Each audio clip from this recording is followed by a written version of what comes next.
Merci de nous rejoindre sur la télévision nationale. Bonsoir à tous.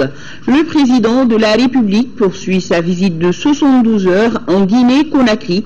Ibrahim Boubacar Keïta et son homologue guinéen ont procédé cet après-midi à l'inauguration des entrepôts maliens. Situés à 40 km de Conakry, ces entrepôts ont pour but de faciliter l'approvisionnement du Mali via la Guinée. Sur place, Ibrahima Traoré et Brahima Koulibaly, nos envoyés spéciaux, nous donnent plus de détails. Le Mali dispose désormais de nouveaux entrepôts en Guinée-Conakry. Les installations sont officiellement mises en service par le président de la République, accompagné du Premier ministre guinéen. L'infrastructure est située à Friguiadi, dans la préfecture de Koya, à une quarantaine de kilomètres de Conakry. Ces entrepôts devront permettre de booster l'approvisionnement régulier et sécurisé du Mali avec les meilleurs coûts. Le port de la Guinée, c'est le port naturel du Mali. Parce que nous sommes à 980 km et il y a certains ports qui desservent le Mali à 2000 km, à 1400 km et à 1200 km. Bon, malheureusement, le trafic actuel à destination du Mali n'atteint même pas le 10e des autres corridors. Donc ça, c'est des réalisations qui vont nous permettre quand même d'avoir une capacité de stockage très grande. L'infrastructure comprend des magasins, des bureaux et des logements, un forage équipé d'une pompe, des équipements incendie sécurité et 5000 mètres carrés de terre plein pour parc à conteneurs. Pour les autorités guinéennes, ce joyau devra accroître le volume de transit et surtout consolider les recettes fiscales du pays.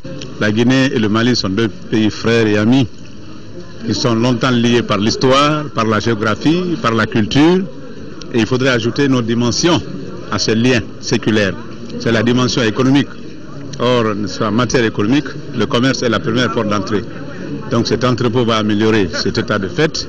Nous nous réjouissons pour le Mali, mais aussi nous nous réjouissons pour la Guinée, qui va certainement en tirer profit, au plan des recettes bien sûr, mais aussi au plan de l'impact direct de cet entrepôt sur les populations locales. Le ministre malien des Transports indique pour sa part que cette plateforme logistique multimodale serait complète si la voie ferrée sur près de 2 km et la route bitumée sur 800 mètres arrive à Emagui. Les travaux se poursuivent et le président Ibrahim Boubacar Keïta rassure. Cette plateforme de Friguiadi, elle est très bienvenue pour faciliter les opérations de transit vers le Mali. Depuis ce port de Conakry, qui est notre quelque part, et la preuve en est vivante ici. Et je gage également, après avoir entendu les uns et les autres, que d'ici 2015, nous aurons ici l'ensemble réalisé.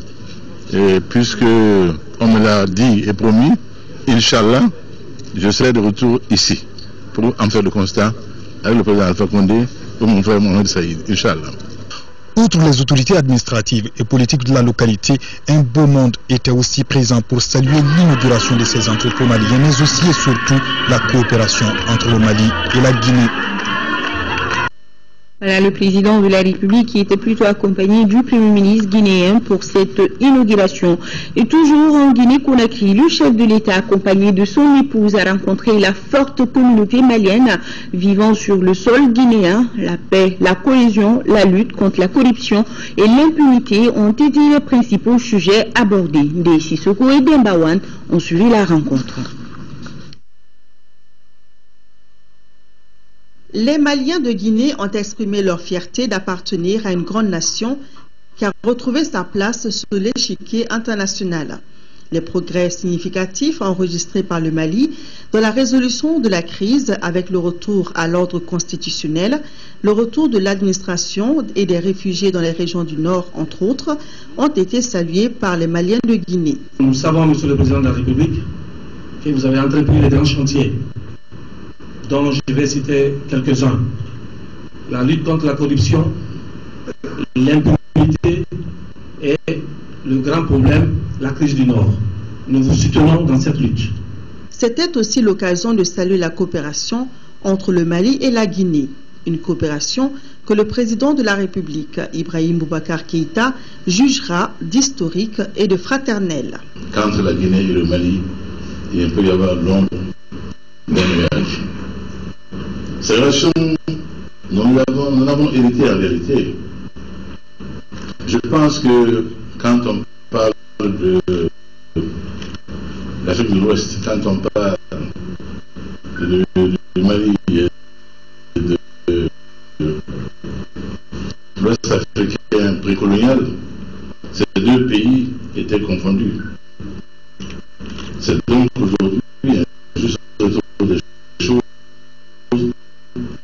que le Mali et la Guinée marchent main dans la main. Que leur chef d'État ait les relations que vous savez. Cela, je crois, est heureux pour nos deux pays. Cela est heureux pour l'Afrique. Car nos fondamentaux restent, demeurent. Nous ne sommes pas des politiciens, nous sommes des politiques. Nous ne sommes pas des politiques de rencontre, nous sommes des politiques de conviction. Et qui nous sommes formés pour servir nos peuples. Concernant l'actualité brûlante du pays, Ibeka dira que la seule chose qui compte aujourd'hui et qui est indispensable et incontournable, c'est la paix. Et pour cette paix, il ne ménagera aucun effort. Je crois qu'aujourd'hui, chacun voit le Mali un pays de justice. Désormais,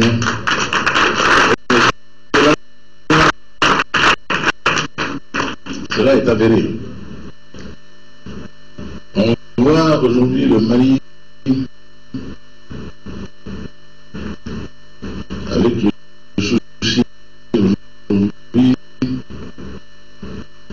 d'avoir enfin une armée digne de ce nom, capable de le défendre en tout temps et en tout lieu. Voilà, toutes nos excuses pour la mauvaise réception de cet élément.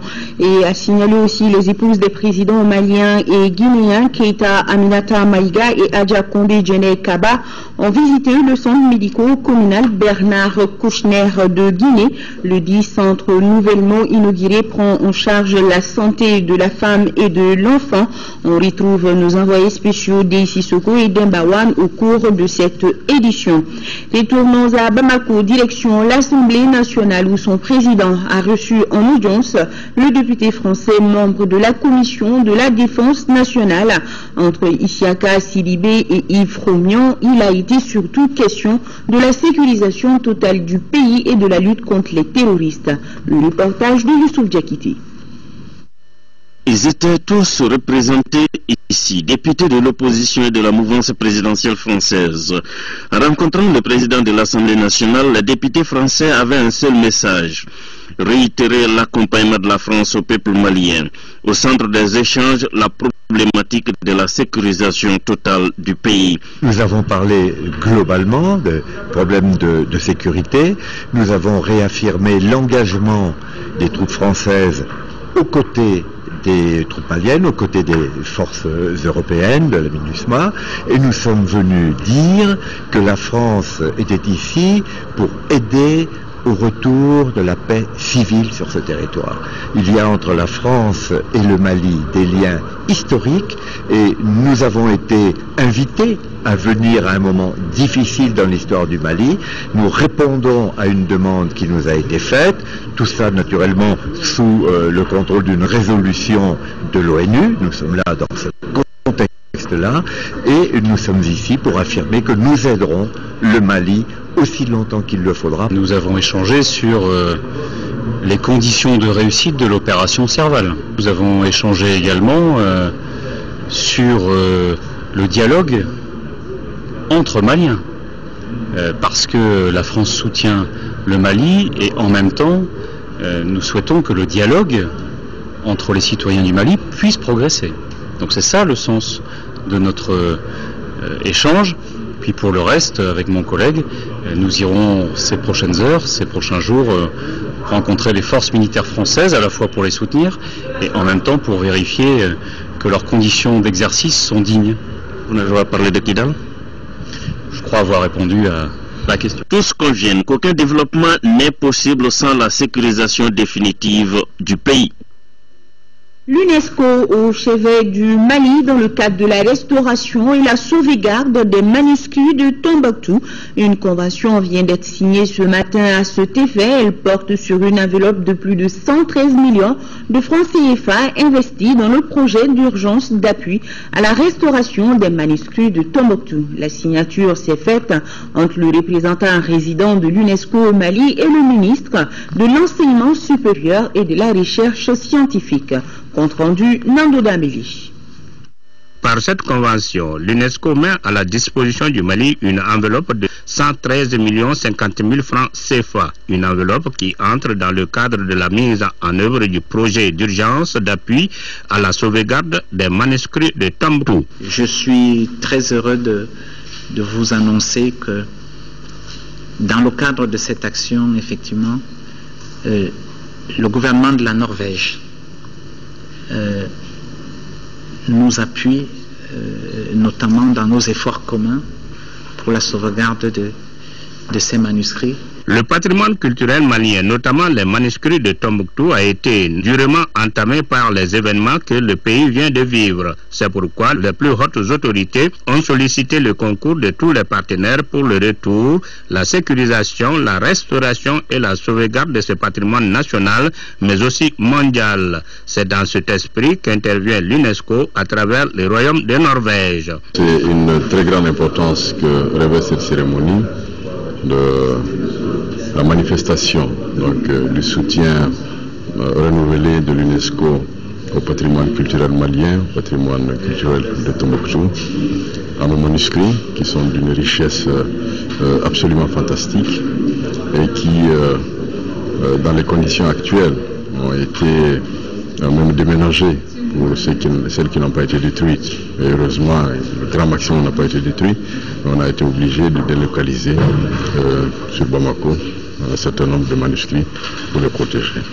Ainsi, les bibliothèques privées de Tombouctou, celles de l'Institut de recherche islamique Ahmed Baba, seront restaurées et les capacités des gestionnaires des manuscrits renforcées. Un séminaire sur la décentralisation s'est tenu cet après-midi au Musée national à l'initiative du gouvernement et du Fonds monétaire international. Il vise à proposer un cadre macro-budgétaire pour rendre effectif le transfert des ressources financières de l'État aux collectivités territoriales. Le séminaire prolonge les discussions des États généraux sur la décentralisation tenus en octobre 2013 à Bamako. Nous écoutons le ministre délégué chargé du budget, Madani Touré. Il est au micro de Bourama Traoré. Il a été reconnu que le frein sur l'handicap majeur à l'approfondissement de la décentralisation au Mali, la contrainte de ressources constitue un élément extrêmement important. Donc à cet égard, il est judicieux et important que toutes les capacités internes et externes puissent être réunies pour réfléchir à cette lancinante question du transfert des ressources. Alors, il y a à cela deux aspects. Le premier aspect, c'est que le système fiscal local aujourd'hui au Mali est très peu développé. Ça, c'est une contrainte fondamentale. Et de sorte qu'on se retrouve dans une posture où l'essentiel des financements donc de la décentralisation provient de nos partenaires techniques et financiers.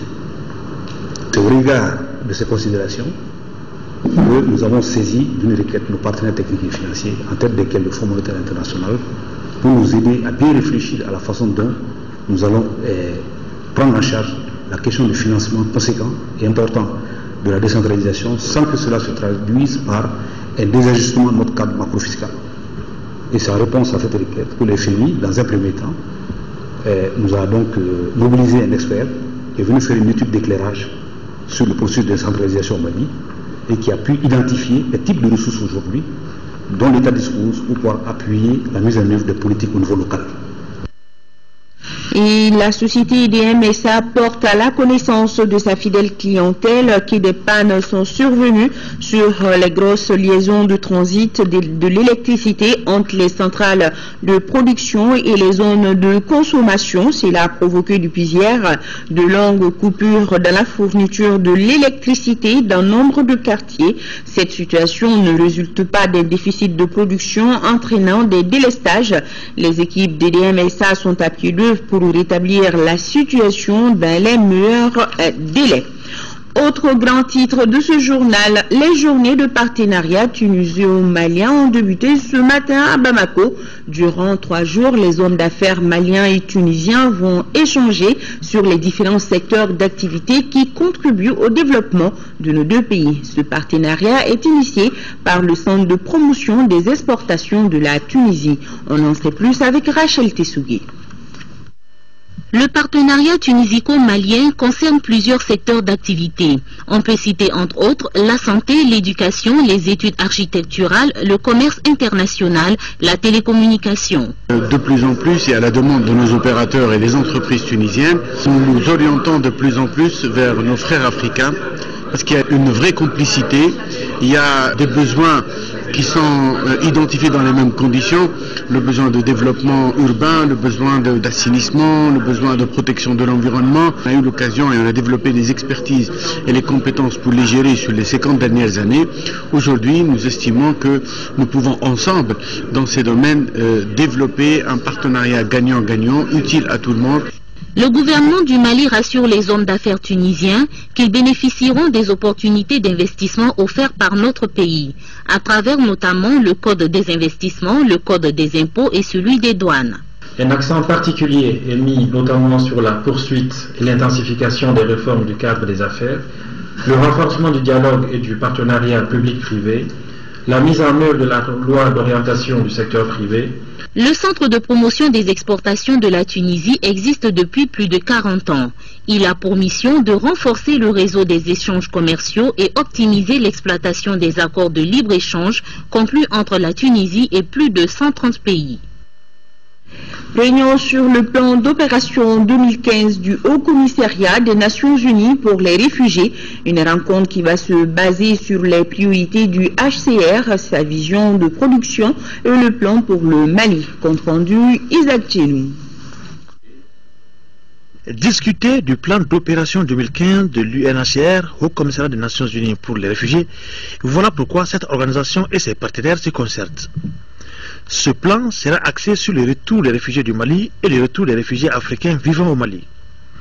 Pour le représentant de l'UNHCR au Mali, Ousseynou Compaoré, ce plan concerne plusieurs domaines. Il y a l'éducation, il y a les projets d'intégration, projets communautaires, la santé, l'agriculture, l'alimentation, et tous ces secteurs devront être couverts par l'ensemble des acteurs humanitaires. Donc le HCR veut, avec le gouvernement en tête, mobiliser l'ensemble de ces acteurs pour que nous puissions couvrir au maximum les besoins des personnes qui seront de retour, également trouver des solutions durables pour les réfugiés et enfin pour les personnes déplacées, les aider à retourner à leur place d'origine avec le maximum de dignité. Cette rencontre avec les partenaires permet au dit du représentant Compaoré de mobiliser tous les concernés pour une meilleure réussite de l'opération. Nous sommes venus mobiliser l'ensemble des acteurs. Nous ne pouvons pas agir seuls. Nous sommes venus avec le gouvernement, la CNCR était présente et ensemble nous discutons avec les différents acteurs pour que chacun puisse s'insérer dans l'ensemble du paysage humanitaire pour que nous puissions assurer un retour dans la dignité. Au sortir de cette rencontre, un plan d'opération exécutable devra être disponible. À présent, cette information, le ministre délégué en charge des affaires religieuses et du culte, Thierno Amadou Diallo, est de retour à Bamako. Il rentre d'une mission d'Arabie Saoudite. Le ministre répondait à une invitation de son homologue saoudien. L'objectif de la visite en terre saoudienne était d'échanger sur les missions spécifiques des deux départements et de répertorier les possibilités immédiates de renforcer les axes de coopération. Au cours de ces rencontres avec les autorités saoudiennes, le ministre Diallo est revenu sur la place de l'islam dans la vision du président de la République Ibrahim Boubacar Keïta et les attentes de notre gouvernement à travers son département pour consolider un islam tolérant. On parle à présent du démarrage de la 5e édition du Salon international de l'étudiant, un salon qui a ouvert ses portes au Centre international de conférences de Bamako. L'événement a pour objet de réunir l'ensemble des acteurs de l'enseignement supérieur, secondaire et professionnel autour d'une plateforme de réflexion sur les différentes filières de formation. Nando Dameli. Cette 5e édition du Salon international de l'étudiant, comme les 4 précédentes éditions, est un véritable espace de conseil et d'orientation pour les élèves et étudiants. Nous avons fait appel à des professionnels de tous les métiers qui vont expliquer aux jeunes quelles sont les conditions pour accéder à un métier, quels sont les avantages, quelles sont les contraintes, quels sont tout ce qu'il faut savoir pour accéder à ces métiers. L'objectif recherché est de réunir tous les acteurs de l'enseignement secondaire, professionnel et supérieur et de la recherche scientifique autour d'une plateforme pour informer et orienter les élèves maliens sur leurs filières de formation et leurs débouchés après le baccalauréat. C'est ce qui justifie la présence des écoles supérieures, des instituts et universités étrangers et maliens à ces salons. Nous accompagnons l'étudiant malien depuis 2010, année de la première édition. Nous les félicitons et nous les exhortons à multiplier ces types d'initiatives qui visent à promouvoir une cause noble. Cette année, le Centre national des œuvres universitaires apporte un plus au salon qui bénéficie à ce titre de l'accompagnement du département de tutelle. Vous savez, l'orientation, l'information et le choix de filières constituent des parcours qui permettent aux étudiants de faire une belle carrière. La visite des stands et la conférence débat autour du thème « Les filières de formation à l'Université des sciences juridiques et politiques de Bamako et les métiers du droit » ont été les temps forts de la cérémonie d'ouverture du salon. L'actualité politique, c'est la tenue dans les locaux de la radio Kaira d'une conférence de presse sur certaines affaires en cours de traitement au niveau de la justice. Conférence organisée par le mouvement populaire du 22 mars 2012, communément appelé MP22.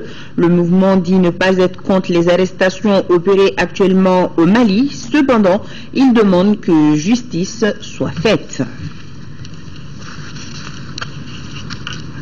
Voilà une conférence de presse sur certaines affaires en cours de traitement au niveau de la justice.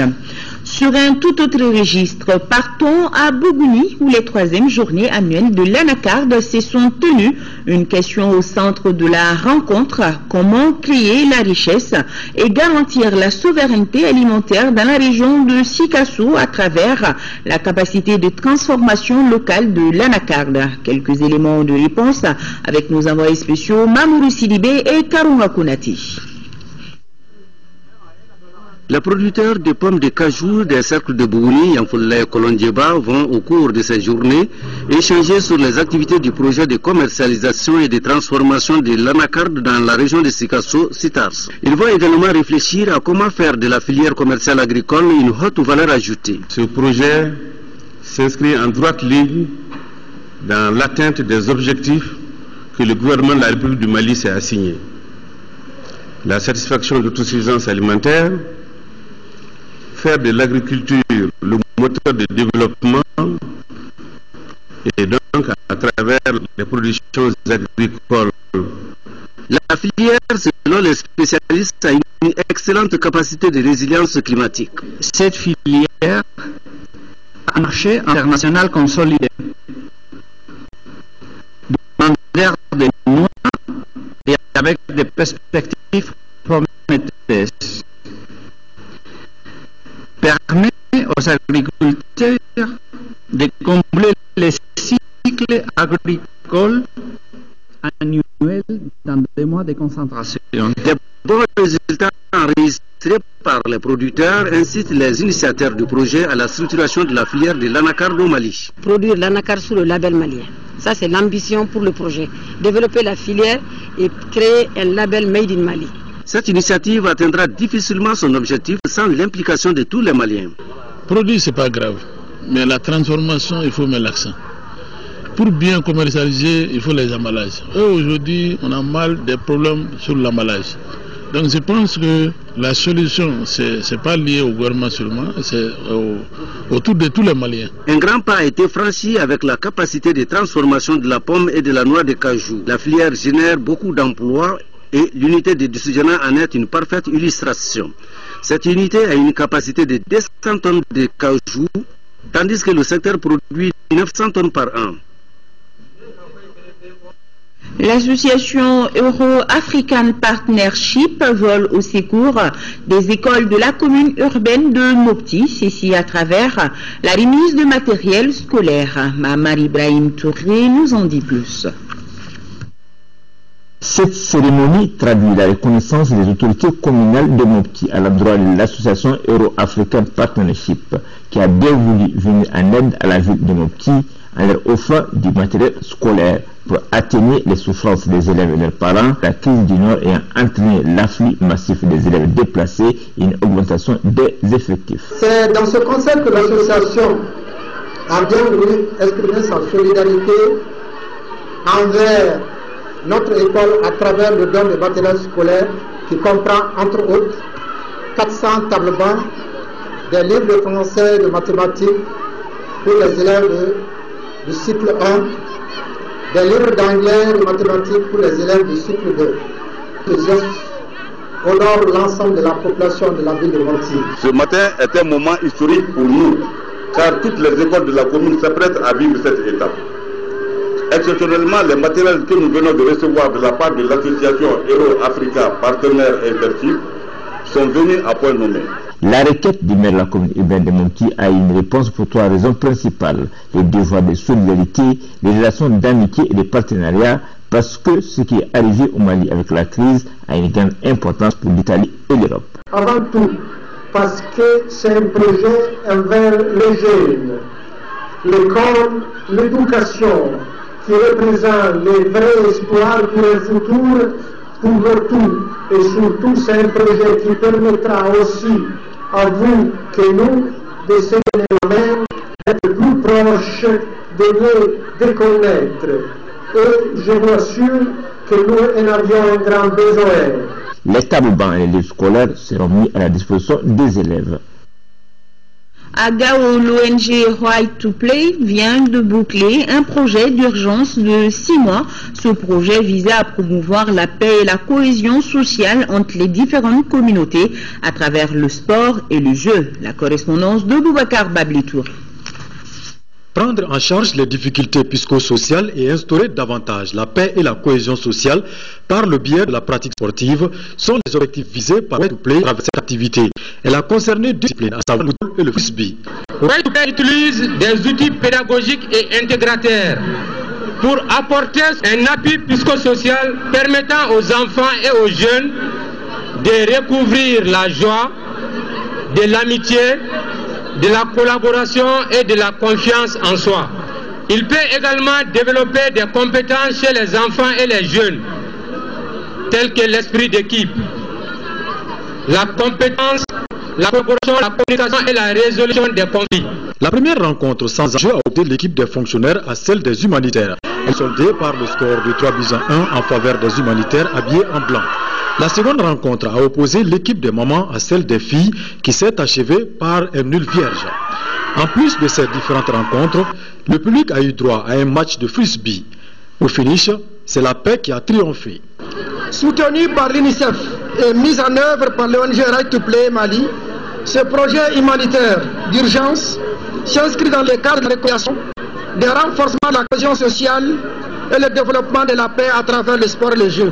Les organisateurs de l'ONG Right to Play ont démontré que le sport, au-delà de son caractère festif et mobilisateur, peut rassembler et renforcer la paix et la cohésion sociale, d'où la présence des autorités politiques et administratives, les chefs de services régionaux de Gao, ainsi que les partenaires au développement. Ouf de soulagement des populations de Bagoundje 1 et 2. Elles ne feront plus le déplacement dans les CESCOM de la ville de Gao pour les soins de base. Les autorités communales de Gouzouré, appuyées par des partenaires locaux, viennent de donner ces villages des CESCOM. Là où le conduit est collé. L'opposition des 1 et 2 sont sortis souvent à cette cérémonie inaugurale de leur nouveau CSCOM. Installé pour le moment dans un bâtiment aménagé, ce centre de santé communautaire était attendu depuis 4 ans. Il complète ainsi le nombre de CSCOM de la commune rurale de Gouzouré à 3. Les 2 premiers vieux de 10 ans à Wabaria et à Loubou étaient le seul centre devant accueillir les 43 400 âmes de la commune. Ce CSCOM a été programmé il y a 4 ans. Mais compte tenu des difficultés de financement, on n'a pas pu réaliser. Ce que nous avons beaucoup de difficultés pour la population, plutôt en termes d'accouchement, de vaccination. C'est pour cela que nous avons en tout cas voulu démarrer les projets de ce CSCOM. D'une sage-femme qui a été aussitôt affectée au centre par le CCRF de Gao, l'ONG Greffa a mis 2 autres sages-femmes à la disposition du centre pour 3 mois. De nombreux autres lots offerts par les mêmes partenaires ont accéléré l'ouverture du CSCOM. Je vous apprends que l'ONG Greffa a mis à notre disposition des produits d'une valeur estimée de plus de 3 millions de francs CFA. Elle a aussi pris en charge le salaire de 2 agents de santé pour une durée de 3 mois. La construction d'un CSCOM pour les 5360 habitants de Bandé, situé à 7 km de Gao, est une priorité des autorités sanitaires de la région. Cette question vient d'être prise en compte dans l'élaboration du programme de développement socio-sanitaire du cercle PDSC 2013-2018. Les prestataires de la région de Ségou s'impliquent dans la mise en œuvre du régime assistance médicale RAMED. C'est le constat fait par une mission de l'Agence nationale d'assistance médicale qui s'est rendue ce lundi en 4e région pour mettre au même niveau d'information les acteurs sur la mise en œuvre du régime assistance médicale. Le reportage de Fouséini Samaki. En transport à Bafo, l'EUTM s'engage à former 48 militaires du génie aux techniques de franchissement et cela pendant 3 mois. Nous sommes faire la formation ici dans la 26e bataillon du génie. C'est la condition qui reste ici à Bafo avec le fleuve qui est chaque année en bon niveau. Et ici, le lieu, c'est parfaitement. Le régime d'Ahmed est un système qui... Cependant, ce système reste peu connu par le grand public. Cette mission de l'Agence nationale d'assistance médicale vise donc à informer les prestataires sur les avantages liés à ce régime. Nous sommes dans une mission circulaire pour expliquer aux différents acteurs impliqués dans la mise en œuvre du RAMED leur rôle et fonction, pour que désormais chacun à son niveau se sente concerné et que la mise en œuvre de cette réforme soit effective. Et quand on sait que le budget de cette réforme, l'État prend les 65% et les 35% de la collectivité, et quand on sait que les indigents relèvent de ces collectivités, il va de soi que nous bénéficions de l'accompagnement réel des collectivités. Les responsables de Ségou apprécient cette initiative qui précise les rôles et les responsabilités des différents acteurs dans la mise en œuvre du régime d'assistance médicale au Mali. Je me réjouis de la tenue de cette journée de dialogue entre techniciens que vous êtes, dans la mesure où, malgré la manifestation de la bonne volonté des différents acteurs de faire du RAMED une réalité certaine,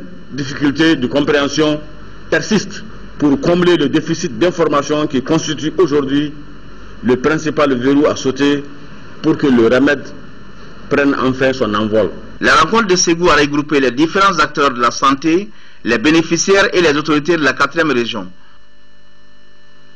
Ici à Bamako, arrestation d'un groupe de malfrats et d'un trafiquant de stupéfiants. Les faits reprochés aux malfrats sont relatifs à l'enlèvement, la séquestration et l'extorsion de fonds. Le trafiquant de drogue lui a été arrêté avec 2 kilos d'héroïne à Nyamakoro, à la cité UNICEF. C'était par les soins des brigades d'investigation judiciaire et celles des stupéfiants. Compte rendu Lamine Keïta. Les 3 malfrats, tous des Maliens, ont enlevé un jeune ressortissant guinéen le 10 février dernier à la gare routière de Djikroni-Para. Ces ravisseurs l'ont amené à la zone industrielle avant de lui extorquer sous la menace d'armes à feu la somme de un peu plus de 107 millions de francs CFA et 689 grammes d'or. Le 27 février 2014, la brigade d'investigation judiciaire, et sur la base des renseignements, a procédé à l'arrestation de 3 des présumés auteurs de l'enlèvement du sieur Kaba Sangaré dont un militaire qui a opéré avec ses armes. Donc ils ont reconnu les faits. Un quatrième est en fuite et les recherches sont en cours pour en vue de le retrouver. Du butin, ils ont acheté des véhicules. Il a été récupéré sur eux 6 750 000 francs CFA et 200 $.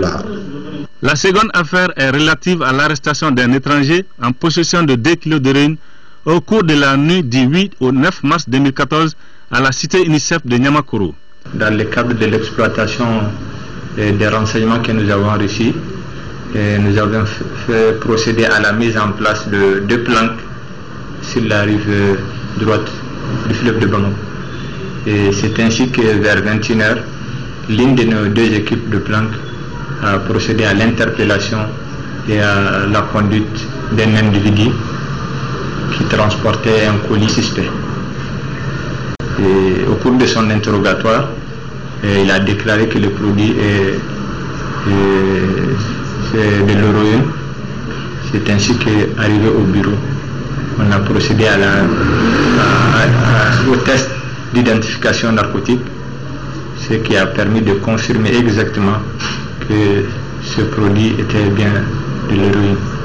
Avec l'arrestation de ces malfrats, nos forces de sécurité viennent de prouver une fois de plus leur engagement à lutter farouchement contre l'insécurité, malgré le fait que leurs moyens soient limités.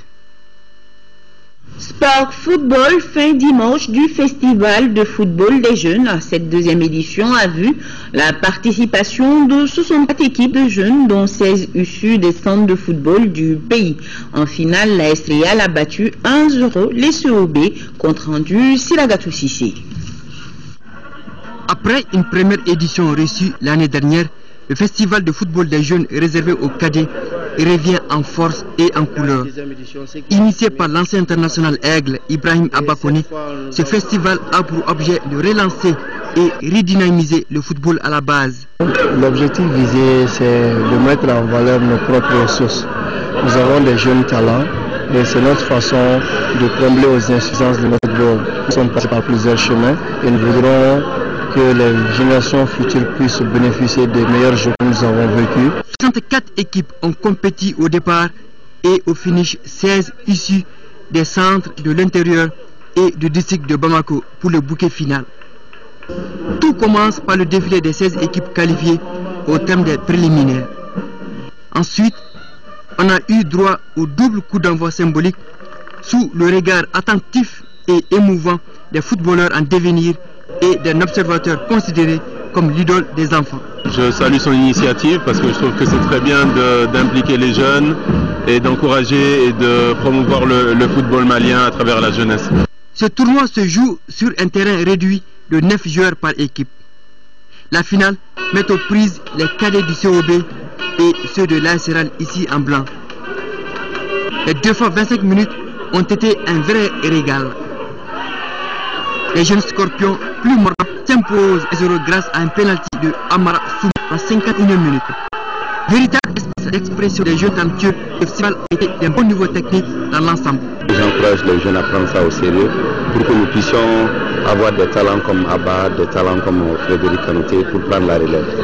Au grand rayon des récompenses, on peut citer les attestations de participation aux 16 équipes, ainsi qu'au meilleur joueur Mohamed Diarra de l'AS Real, meilleur buteur Amar Souma de l'AS Real avec 12 réalisations, meilleur entraîneur Mohamed Guidiera de l'AS Real, équipe Fair Play FC Ernest, meilleur gardien Yaya Haïdara du COB, sans oublier le prix de la 4e place remporté par Siba de Kai, la 3e place par Blackstar de Badalabougou, la 2e place au COB et la 1re place plus le trophée à l'AS Real. Voilà, nous sommes presque à la fin de cette édition. À retrouver les reportages relatifs à la rencontre du président de la République avec la communauté malienne de Guinée et la visite du centre médico-communal Bernard Kouchner de la première dame dans nos prochaines éditions. Le rôle des banques et de la presse dans la relance de l'économie malienne, c'est le titre des magazines que vous pourrez suivre après ce journal, un magazine réalisé par Dougou Fana Traoré depuis Ségou. Merci à vous vous qui nous regardez de Bobigny, Bondy, Sarcelles et Saint-Denis, c'est en France. Nous voilà à la fin donc de cette édition. La météo tout de suite, tout juste après moi, avec Abibatou Diakité. Demain, 10h, 13h, Amara, Malé, Diallo. Je vous souhaite de passer une agréable nuit. À demain, 20h. Bonsoir.